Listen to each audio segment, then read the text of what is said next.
18তম শিক্ষক নিবন্ধনের মৌখিক পরীক্ষা শেষ হওয়ার পর ষষ্ঠ গণবিজ্ঞপ্তি প্রকাশের কার্যক্রম শুরু করা হতে পারে।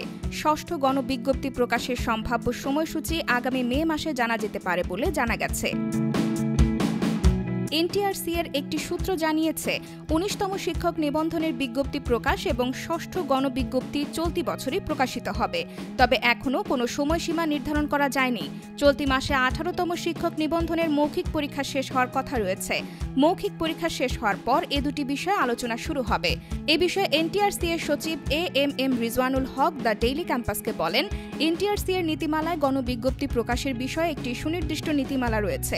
আমাদের নীতিমালার বাইরে যাওয়ার সুযোগ নেই। নীতিমালায় যেভাবে বলা আছে সে অনুযায়ী গণবিজ্ঞপ্তি প্রকাশিত হবে।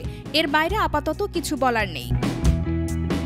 এর আগে 2024 সালের 31 মার্চ পঞ্চম গণবিজ্ঞপ্তি প্রকাশ করেছিল এনটিআরসিএ। বিজ্ঞপ্তিতে শূন্য পদের সংখ্যা ছিল 96,736টি। এর মধ্যে স্কুল কলেজে শূন্য পদ ছিল 43,286টি এবং মাদ্রাসা, ব্যবসায় ব্যবস্থাপনা ও কারিগরি প্রতিষ্ঠানে 53,450টি।